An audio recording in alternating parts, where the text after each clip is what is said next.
Chapter 5 preamble of the constitution.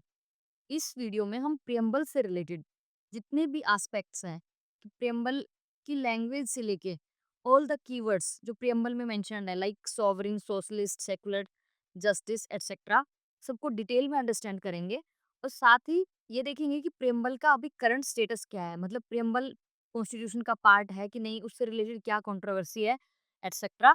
So without wasting much time start करते हैं। Preamble को introduction और preface of the constitution भी कहा जाता है, और कह सकते हैं कि प्रियम्बल इज द समरी और essence of the constitution. N A Palkhivala eminent jurist थे, उन्होंने प्रियम्बल को आइडेंटिटी कार्ड भी बोला है। And then K M Munshi constitute assembly के एक मेंबर थे, he called preamble as the horoscope of our sovereign democratic republic. Means एक तरह से प्रियम्बल को देख के हम आइडेंटिफाई कर सकते हैं, प्रिडिक्ट कर सकते हैं कि कॉन्स्टिट्यूशन में क्या चीजें मिलेंगी। Then again preamble is termed as a soul of the constitution. Jewel set मतलब मोस्ट वैल्यूएबल जो प्रिंसिपल्स हैं हमारे कॉन्स्टिट्यूशन के, वो प्रियम्बल में मेंशन्ड है एंड की टू द कॉन्स्टिट्यूशन। तो ये डिफरेंट डिफरेंट वेज में प्रियम्बल को डिस्क्राइब किया गया है बाय डिफरेंट एक्सपर्ट्स। सबसे पहले अमेरिकन कॉन्स्टिट्यूशन में प्रियम्बल का प्रोविजन आया था, और उसी प्रैक्टिस को फॉलो करते हुए इंडिया में भी प्रियम्बल ऐड किया गया। इंडियन प्रियम्बल है that is based on the objective resolution. ये हमने लास्ट लेक्चर्स में भी पढ़ा है कि जो प्रियम्बल है that is the modified version of the objective resolution that was moved by the Pandit Nehru on 30 दिसंबर 1946 को, एंड देन रेजोल्यूशन अडॉप्ट हुआ था 22 जनवरी 1947 को। ठीक है। देन जो हमारा प्रियम्बल है वो सिर्फ एक बार अमेंड हुआ है अभी तक, that was by 42nd constitutional amendment act in 1976। और जब ये अमेंड हुआ था तो उसकी वजह से तीन keywords socialist, secular and integrity add हुए थे। अब देखते हैं कि प्रियम्बल हमारा दिखता कैसा है। प्रियम्बल बाय हार्ट होना चाहिए सबको एग्जाम में, मतलब अगर प्रियम्बल याद है तो आप बहुत सारे questions prelims as well as mains में सोल्व कर सकते हैं डायरेक्टली। देखो इसकी लैंग्वेज क्या है, we the people of India having solemnly resolved to constitute India into a sovereign, socialist, secular, democratic republic। तो ये बेसिकली एक तरह से nature of the Indian state reflect किया गया है कि हम हमें किस तरह का इंडियन स्टेट कॉन्स्टिट्यूट करना है। And to secure to all its citizens, कि सिटीजन्स के लिए क्या क्या ऑब्जेक्टिव्स हमें सिक्योर करने हैं, और कह सकते हैं कि सिटीजन्स की क्या क्या एस्पिरेशंस हमें फुलफिल करनी है। Justice, liberty, equality and fraternity. अब जस्टिस में socio economic political justice, liberty of thought expression, belief, faith and worship, equality of status and of opportunity, and to promote among them all fraternity, assuring the dignity of the individual and the unity and integrity of the nation. In our Constituent Assembly, this 26th day of November 1949, do hereby adopt, enact and give to ourselves this constitution। तो इस language से हमें क्या समझ में आ रहा है, और कह सकते हैं कि जो प्रियम्बल है वो क्या रिवील कर रहा है। प्रियम्बल रिवील कर रहा है कि जो सोर्स ऑफ अथॉरिटी है वो लोगों के पास है, विद पीपल ऑफ इंडिया। क्योंकि यहाँ पे मेंशन हुआ है ना कि we the people of India, source of authority है that are people of India. Then nature of the state, मतलब स्टेट के क्या आइडियल्स होंगे, sovereign, socialist, secular, democratic and republic. Then इसमें रिवील किया गया है कि सिटीजन्स के कौन से ऑब्जेक्टिव्स को सिक्योर करना है, justice, liberty, equality and fraternity. And साथ ही इसमें एक चीज और मेंशन है, डेट ऑफ अडोप्शन मीन्स 26 नवंबर 1949 को हमने ये कॉन्स्टिट्यूशन अडॉप्ट किया था। तो अभी जैसे क्वेश्चंस इस तरह से पूछे गए हैं प्रीवियस ईयर्स में कि जो ये प्रियम्बल में कौन सी डेट मेंशन्ड है, तो प्रियम्बल में कौन सी डेट मेंशन्ड है, डेट ऑफ अडॉप्शन और इनेक्टमेंट वाली डेट है जो 26 नवंबर, ना कि 26 जनवरी 1950। ठीक है, तो ये ध्यान रखना है कि इसमें जो डेट ऑफ अडॉप्शन है वो 26 नवंबर 1949 लिखी हुई है। देन कौन कौन से ऑब्जेक्टिव्स की बात की गई है प्रियम्बल में, justice, liberty, equality and fraternity. Then nature of state, sovereign, socialist, secular, democratic, republic. Source of authority कौन है, पीपल ऑफ इंडिया, बिकॉज हमने ऐसे स्टार्ट किया ना, we the people of India, we the people of India resolve to constitute India. और फिर यहाँ पे भी ये लिखा है कि hereby adopt, enact and give to our self this constitution. ठीक है, ये बाई हार्ट होना चाहिए, और प्रेम्बल में क्या क्या चीजों को रिवील किया है वो पॉइंट्स हमें याद होने चाहिए। मीन्स ये तो है तुम्हारा nature of state, we the people of India, source of authority. Then this is sovereign, socialist, secular, democratic republic, nature of the state, and then these are the, कह सकते हैं कि objectives, and this is date of adoption.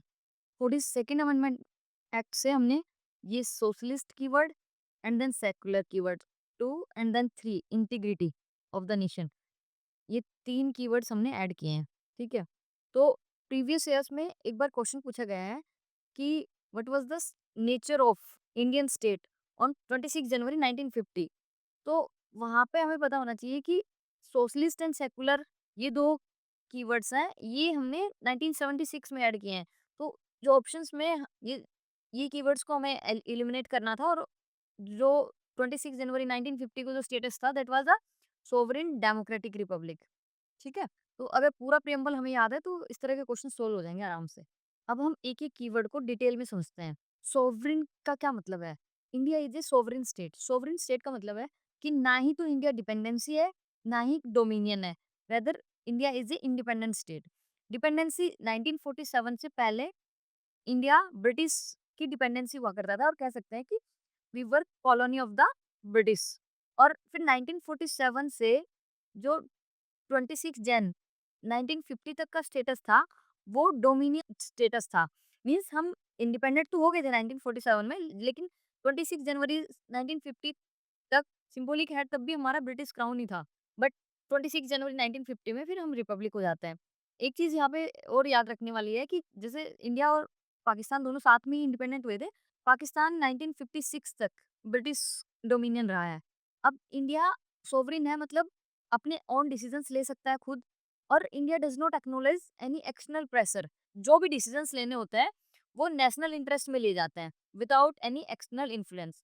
For example, जैसे India ने article 370 abrogate किया J&K से related, तो उस टाइम काफी इंटरनेशनल प्रेशर था, बट इंडिया ने डिसीजन लिया इन द नेशनल इंटरेस्ट और वेलफेयर ऑफ द पीपल और welfare of the Indian people.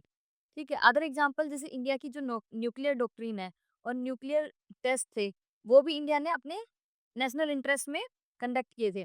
तो again India takes its own stance without any external pressure. अब देखो, जैसे कुछ लोग कहते हैं कि एलपीजी एरा में, मतलब लिबरलाइजेशन, प्राइवेटाइजेशन, ग्लोबलाइजेशन के एरा में कोई भी कंट्री सोवरेन नहीं है, क्योंकि इंटरनेशनल जो ऑर्गेनाइजेशंस हैं like UN, Commonwealth of Nations, इन सब का इन्फ्लुएंस होता है। बट ऐसा नहीं है। जैसे जो membership of Commonwealth of Nations और यूएन की जो मेंबरशिप है, वो एक तरह से सोवरेनिटी का लॉस नहीं है, but that is demand of diplomacy and good governance in the era of LPG. क्योंकि अभी भी हम यूएन में भी जो हमारा स्टांस है वो इंडिपेंडेंट रहता है। हम किसी भी पार्टी में नहीं है, नहीं तो यूएस में ना रशिया में। हम अपना इंडिपेंडेंट स्टैंड लेते हैं। ठीक है?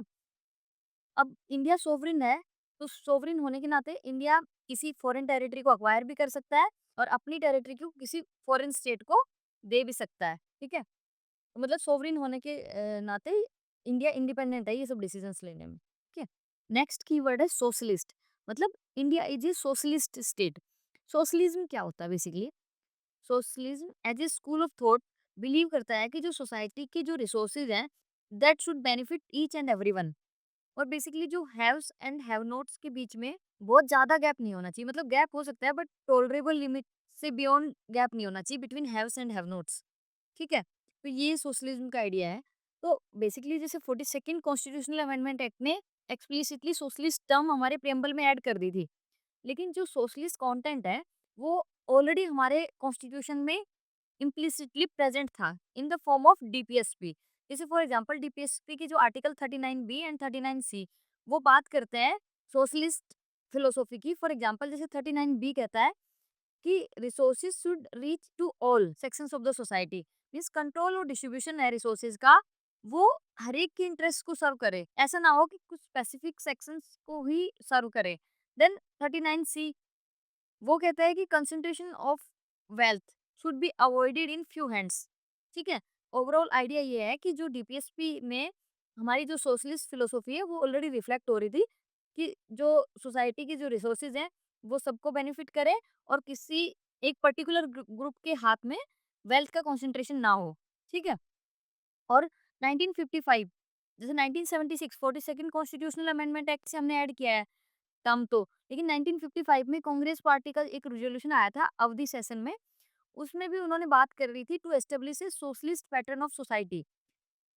अब सोशलिस्ट पैटर्न ऑफ सोसाइटी क्या हुआ? वही जहाँ पे मीन्स ऑफ प्रोडक्शन और कह सकते हैं कि जो फोर्सेस ऑफ प्रोडक्शन है उनकी सोशल ओनरशिप हो, और equal distribution of national wealth. Social ownership का मतलब है कि स्टेट ओनरशिप हो, सोसाइटी ओनर करे, ना कि एक पर्टिकुलर पर्सन या पर्टिकुलर सेक्शन की ओनरशिप हो रिसोर्सेज पे। इक्विटेबल डिस्ट्रीब्यूशन ऑफ रिसोर्सेज, तो इक्वल और इक्विटेबल डिस्ट्रीब्यूशन में डिफरेंस होता है। इक्वल का मतलब है कि सबको सेम अमाउंट प्रोवाइड करना, लेकिन इक्विटेबल डिस्ट्रीब्यूशन का मतलब है कि distribution as per the specific needs. For example, जैसे poor section of the society और under privileged people getting more subsidies is example of the equitable distribution of the government grants और government support. ठीक है, equitable distribution is considered as a fair और just distribution, और it comes under positive discrimination in our Indian welfare state. ठीक है, अब देखो, जैसे इंडिया है, उसका जो ब्रांड ऑफ सोशलिज्म है दैट इज डेमोक्रेटिक और फेबियन, मींस मिक्स्ड इकोनॉमी को सपोर्ट किया जाता है, वेयर पब्लिक एंड प्राइवेट को एग्जिस्ट। इंडियन जो सोशलिज्म है वो कम्युनिस्ट और स्टेट सोशलिज्म नहीं है, बिकॉज स्टेट सोशलिज्म में क्या होता है, ऑल मीन्स ऑफ प्रोडक्शन और forces of production get nationalised, और कम्युनिस्ट और स्टेट सोशलिज्म के अंडर प्राइवेट प्रॉपर्टी का अबोलिशन कर दिया जाता है। ठीक है, ओवरऑल कह सकते हैं कि जो इंडियन सोशलिज्म है वो ब्लेंड है मार्क्सिज्म और गांधीयन सोशलिज्म का।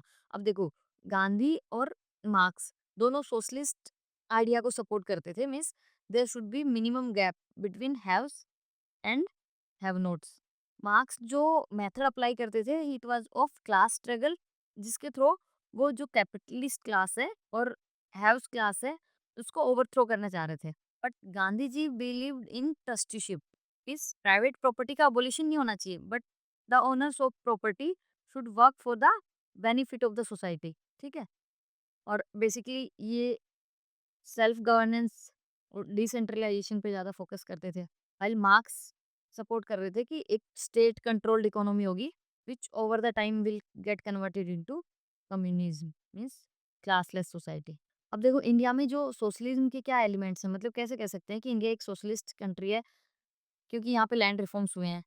लैंड रिफॉर्म्स में लैंड सीलिंग रखी गई कि पर्टिकुलर इंडिविजुअल एक स्पेसिफिक हेक्टेयर्स ऑफ लैंड से ज़्यादा ओन नहीं कर सकता, and abolition of zamindari etcetera.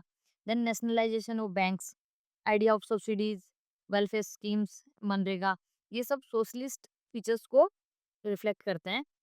But LPG के बाद, means liberalisation, privatisation and globalisation 1991 के बाद सोशलिस्ट जो क्रेडेंशियल्स हैं उनका इंडिया में डायल्यूशन देखा गया है। मींस पब्लिक प्रॉपर्टी है वो एक तरह से रिड्यूस हो रही है, एंड प्राइवेटाइजेशन वो इंक्रीज हो रहा है। जैसे हमने देखा कि ओवर द टाइम पीएसयूज वगैरह उनका भी प्राइवेटाइजेशन हो रहा है। ठीक है, बट बाय एंड लार्ज हम एक मिक्स्ड इकोनॉमी है, इतना ध्यान रखना है। Next is secular. India is a secular state. देखो, एक्सप्लिसिटली चाहे तो 42nd कॉन्स्टिट्यूशनल अमेंडमेंट एक्ट से हमने ये टर्म ऐड की हो, लेकिन सेकुलर जो फीचर है वो इंडिया में इम्प्लिसिटली ऑलरेडी था। जैसे फॉर एग्जांपल जो पार्ट 3 है आर्टिकल 25 टू 28, वो right to freedom of religion की बात करता है। तो ये तो हमारे पास इनिशियली जब कॉन्स्टिट्यूशन जब से अडॉप्ट हुआ और इन्फोर्स हुआ तब से ही है हमारे पास, है ना। मीन्स सेकुलरिज्म इंडिया में इम्प्लिसिटली था। देन एक चीज ध्यान रखनी है, इंडिया में पॉजिटिव कंसेप्ट है सेकुलरिज्म का और वेस्ट में नेगेटिव कंसेप्ट है। पॉजिटिव कंसेप्ट का क्या मतलब है कि equal respect and freedom to all religions, complete separation नहीं है स्टेट और रिलीजन में, जैसे वेस्ट में है। वेस्ट में कंप्लीट सेपरेशन की बात की जाती है स्टेट और रिलीजन के बीच में। बेसिकली कह सकते हैं कि वेस्ट इज इरिलीजियस, वो रिलीजन में बिलीव नहीं करते। देन इंडिया में लेकिन वही equal respect and freedom for all religions. तो इंडिया ना तो इरिलीजियस है और ना ही एंटी रिलीजियस है, मतलब किसी रिलीजन के अगेंस्ट होगा ऐसा भी नहीं है। ठीक है, बट न्यूट्रल है और नॉन रिलीजियस कहेंगे इसको। तो India does not uphold any particular religion as state religion, unlike our neighbours जैसे लाइक पाकिस्तान, बांग्लादेश, इनका अपना एक स्टेट रिलीजन है, इंडिया का नहीं है। ठीक है, तो ये पाकिस्तान बांग्लादेश कह सकते हैं कि ये रिलीजियस है, इनका ऑफिशियल रिलीजन है, बट इंडिया का नहीं है, India is a secular state. ठीक है, next is democratic. Democratic system क्या होता है, जहाँ पे wish of the people prevail करती हो, मतलब पॉपुलर सोवरेंटी हो। अब डेमोक्रेटिक सिस्टम भी दो टाइप्स के होते हैं, डायरेक्ट डेमोक्रेसी और इनडायरेक्ट डेमोक्रेसी। अब जैसे स्विट्जरलैंड में डायरेक्ट डेमोक्रेसी है, इनडायरेक्ट और इसको रिप्रेजेंटेटिव डेमोक्रेसी भी बोला जाता है। ये भी दो टाइप की होती है। जैसे पार्लियामेंट्री फॉर्म ऑफ डेमोक्रेसी वो इंडिया में है, प्रेसिडेंशियल फॉर्म ऑफ डेमोक्रेसी वो यूएस में है। अब देखो, प्रियम्बल में जो डेमोक्रेटिक सेंस है वो काफी ब्रॉड है, मतलब सिर्फ पॉलिटिकल डेमोक्रेसी की बात नहीं हो रही, political, social and economic democracy की बातें होती हैं। ठीक है? हमने लास्ट लेक्चर्स में भी ये मेंशन किया था कि doctor B are Ambedkar ji ने बोला था कि पॉलिटिकल डेमोक्रेसी सर्वाइव नहीं कर सकती until there is a social democracy at base of it. और सोशल डेमोक्रेसी का मतलब है कि situation where liberty, equality and fraternity is way of life. ठीक है? अगर ये लिबर्टी, इक्वलिटी एंड फ्रेटर्निटी नहीं रहेगा, तो ऑब्वियसली जो पॉलिटिकल डेमोक्रेसी है या फिर पॉलिटिकल जो सिस्टम है, वो भी सर्वाइव नहीं कर पाएगा। जो रिप्रेजेंटेटिव फॉर्म ऑफ गवर्नमेंट है और कह सकते हैं कि जो इलेक्टोरल डेमोक्रेसी है, वो सब सर्वाइव नहीं कर पाएगी। अब ये जो डायरेक्ट डेमोक्रेसी है, इसके 4 डिवाइसेज़ हैं, referendum, plebiscite, initiative and recall. देखो, डायरेक्ट डेमोक्रेसी मतलब उसमें रेफरेंडम में क्या होता है कि जब भी कोई बिल पास करना होता है तो सबके वोट्स लिए जाते हैं, तो वो रेफरेंडम का प्रोसेस है। देन प्लेबिसाइट में क्या होता है, प्लेबिसाइट भी रेफरेंडम की तरह ही है। एक तरह से पब्लिक ओपिनियन लिया जाता है। फॉर एग्जाम्पल है, जैसे जूनागढ़ का जो केस था 1948 में, कि जूनागढ़ के लोगों से ओपिनियन लिया गया था कि उनको इंडिया में जाना है या पाकिस्तान में ज्वाइन करना है। ठीक है? तो ये प्लेबिसाइट के एग्जांपल है। बाय एंड लार्ज सिमिलर है referendum and plebiscite. Then initiative, initiative भी एक प्रोसेस है जिसमें पब्लिक इनिशिएट कर सकती है कुछ बिल्स को कि ये वाले बिल्स हमें पास करवाने हैं। एंड रिकॉल, रिकॉल एक ऐसा प्रोसेस है जिसमें directly people can vote to recall the public officials और their representatives before the expiry of the term, अगर वो अच्छे से काम नहीं कर रहे हैं तो। ठीक है? तो ये बस ध्यान रख लेना कि डायरेक्ट डेमोक्रेसी के डिवाइसेस क्या हैं, referendum, plebiscite, initiative and recall. Next is Republic. India is A Republic state. Republic का मतलब है कि इंडिया में इलेक्टेड हेड है, for example head of the state president for fix term. और जो पॉलिटिकल सॉवरेनिटी है वो लोगों में लाई करती है, means people are the supreme. मतलब यहाँ पे कोई हेरिडिटरी रूलर नहीं है, जैसे ब्रिटेन में ना क्राउन रूल है और मोनार्की है, तो इंडिया में मोनार्की नहीं है। तो रिपब्लिक का एक तो मतलब यही है कि इलेक्टेड हेड है इंडिया में। ठीक है? देन सेकंड पॉइंट जो रिपब्लिक से रिलेटेड है, वो है कि अब्सेंस ऑफ प्रिविलेज्ड क्लास। मतलब इंडिया में कोई प्रिविलेज्ड क्लास नहीं है। जितने भी पब्लिक ऑफिसेज है वो सारे सिटीजन्स के लिए इक्वली ओपन है without any discrimination. For example, जैसे प्रेसिडेंट की पोस्ट है, that is open to each and everyone, चाहे तो एससी हो, एसटी हो, जनरल हो, anyone can have that post. वहाँ पे कोई डिस्क्रिमिनेशन नहीं है ना कि हाँ जेंडर के बेस पे या फिर कास्ट के बेस पे या फिर रिलीजन के बेस पे कोई ऐसा डिस्क्रिमिनेशन नहीं है। ठीक है? ये इंपॉर्टेंट पॉइंट है ये।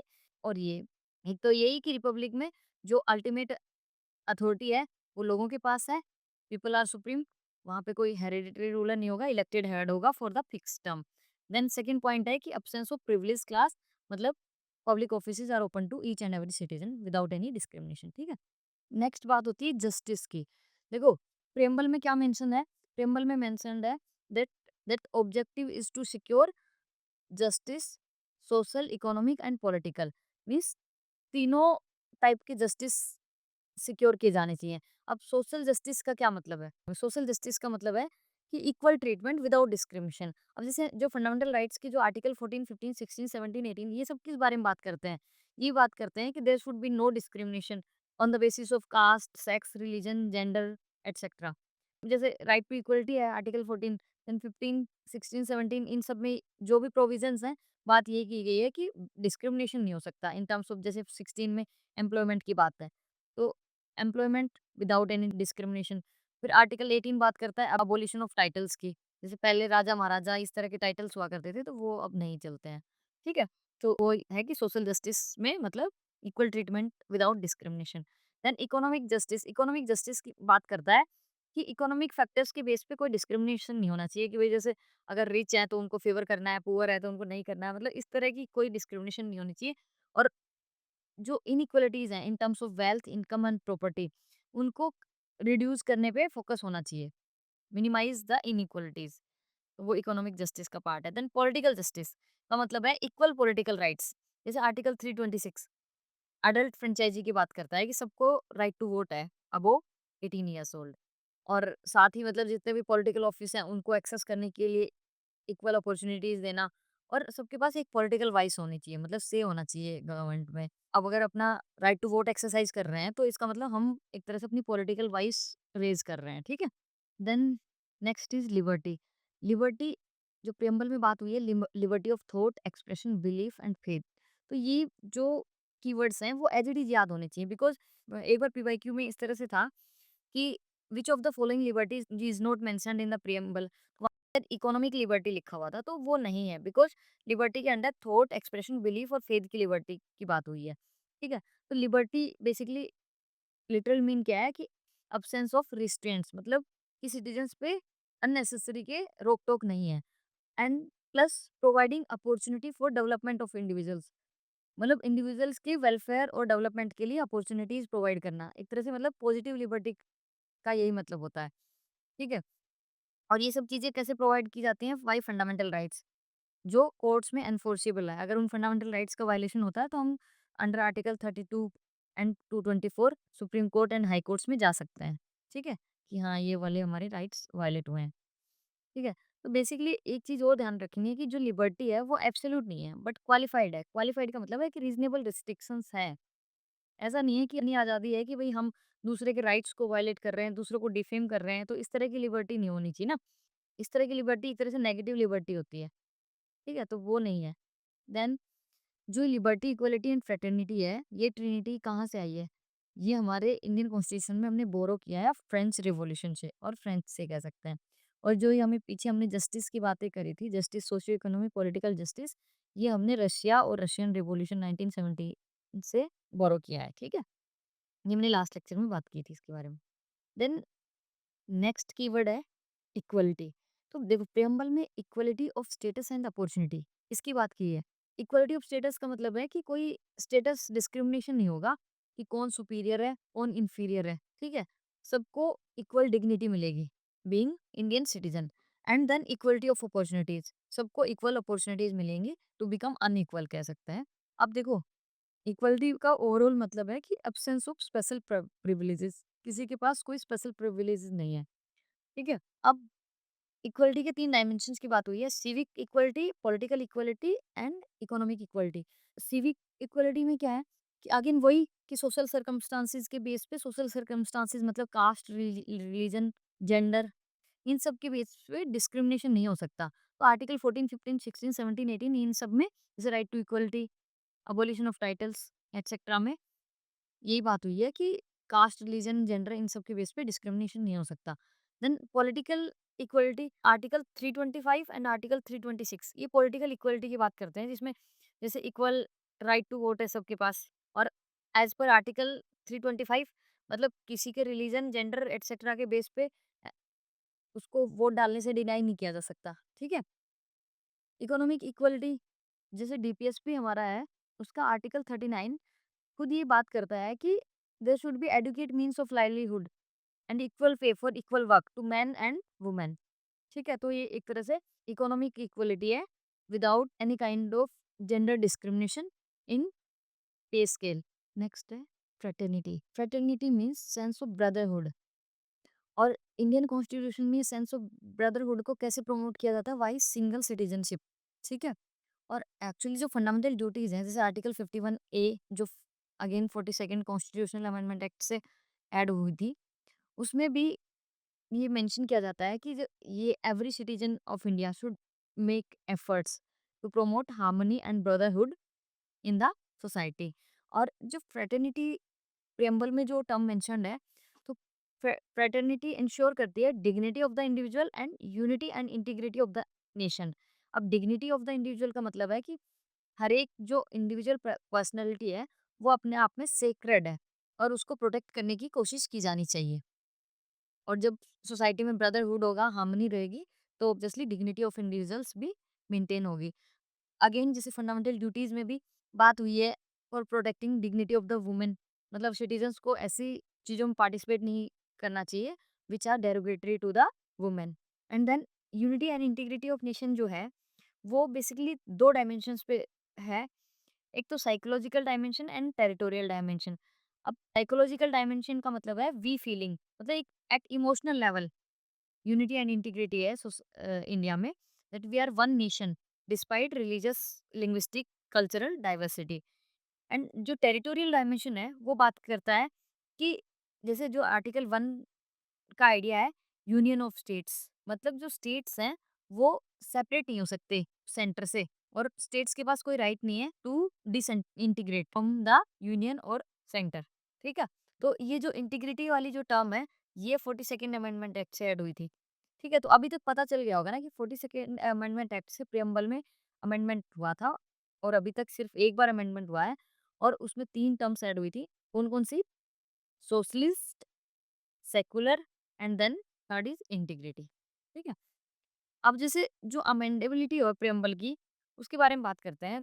देखो जैसे इस पे काफी सारी कंट्रोवर्सीज हुई थी पास्ट में कि प्रियम्बल को अमेंड किया जा सकता है कि नहीं, लेकिन केशवानंद भारती केस में ये मेंशन किया गया था कि preamble is part of the constitution, and part of the constitution है तो उसको under article 368 with special majority amend किया जा सकता है। ठीक है, ये ध्यान रख लेना कि प्रियम्बल को अमेंड किया जा सकता है अंडर आर्टिकल 368। और केशवानंद भारती केस में ये भी बोला कि भाई अमेंड कर सकते हैं लेकिन बेसिक स्ट्रक्चर वो इम्पैक्ट नहीं होना चाहिए। जैसे जो प्रियम्बल में जितने भी आइडियल्स हैं और एस्पिरेशंस हैं in terms of justice, equality, liberty and fraternity, and ideals in terms of sovereign, socialist, secular, democratic republic।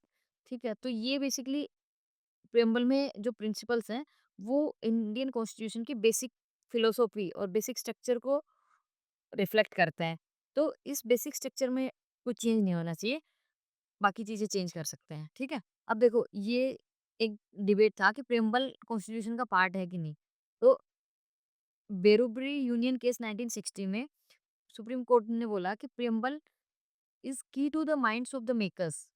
ठीक है, एंड प्रियम्बल जैसे कॉन्स्टिट्यूशन में अगर किसी भी आर्टिकल को इंटरप्रेट करने में कोई एम्बिग्यूटी है, डबल मीनिंग निकल रहा है, तो हम प्रियम्बल की हेल्प से उसकी इंटरप्रिटेशन कर सकते हैं। मतलब preamble can assist the interpretation in case of ambiguity, but preamble is not part of the constitution। ऐसा बेरुबरी यूनियन केस में बोला था। बट नेक्स्ट 1973 में फिर केशवानंद भारती केस आया, उसमें फिर सुप्रीम कोर्ट ने बोला कि preamble is part of the constitution. और फिर जब फर्दर केसेस थे जैसे एलआईसी केस 1995, उसमें भी इस चीज को रीआइट्रेट किया गया है कि preamble is part of the constitution.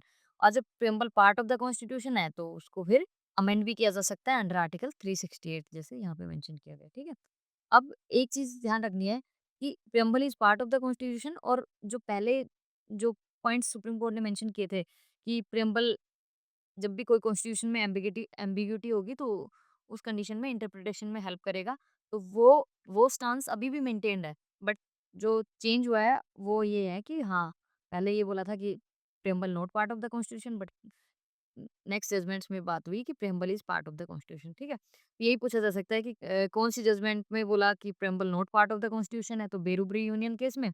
And which case mention that preamble is part of the constitution, तो Kesavananda Bharati case. And then further जितने भी जजमेंट्स हैं लाइक एलआईसी केस उसमें भी मेंशन किया कि yes it is part of the constitution. ठीक है, अब देखो जो अभी करंट ओपिनियन है ना कि preamble is part of the constitution, तो बेसिकली वो ऐसा नहीं है कि कोई आउट ऑफ द बॉक्स है, that is in consonance with the opinion of the founding fathers. क्यों? क्योंकि जैसे कॉन्स्टिट्यूंट असेंबली में जो प्रेसिडेंट थे उन्होंने भी एक मोशन मूव किया था that the question is that preamble stands part of the constitution, और ये मोशन अडॉप्ट कर लिया गया था कि preamble part of the constitution है। तो अभी जो सुप्रीम कोर्ट का जो करंट स्टांस है वो बेसिकली हमारे फाउंडिंग फादर्स के ओपिनियन के अकॉर्डिंग ही है। ठीक है, लेकिन एक चीज याद रखनी है कि जो प्रियम्बल है is not a source of power nor a prohibition upon power of legislatures. मतलब प्रियम्बल से ना तो लेजिस्लेचर्स को पावर मिलती है और ना ही उनकी पावर पे लिमिटेशंस और प्रोहिबिशंस हैं वाई द प्रियम्बल। ठीक है, और it is non justiciable part of the constitution, मतलब इसको कोर्ट में जाके एनफोर्स नहीं किया जा सकता। ठीक है, ठीक है, तो दो ये पॉइंट्स याद रखने हैं। तो यहाँ पे हमारा preamble of the constitution complete होता है। तो सबसे इम्पोर्टेंट चीज़ है कि हमें प्रियम्बल याद होना चाहिए पूरा। ठीक है, उसमें पता होना चाहिए कि प्रियम्बल क्या चीज़ें रिवील करता है, सोर्स ऑफ अथॉरिटी कौन है, ideal nature of the state क्या है as per the preamble, and objectives of the state क्या होने चाहिए as per the preamble, and preamble पे क्या डेट मेंशन्ड है। साथ ही प्रियम्बल अमेंडेबल है under article 368, and preamble is part of the constitution as per Kesavananda Bharati case. And जो भी कीवर्ड्स ये सारे मेंशन्ड हैं, वे सारे कीवर्ड्स का क्लियर मीनिंग पता होना चाहिए। विद जैसे जस्टिस में सोशियो इकोनॉमिक पॉलिटिकल की बातें हैं, लिबर्टी में थॉट एक्सप्रेशन ये, इक्वलिटी ऑफ स्टेटस अपॉर्चुनिटी ये, ठीक है। So hope this lecture was useful, and if you like it, subscribe and share with other aspirants. Wish you all the best. God bless you. Thank you.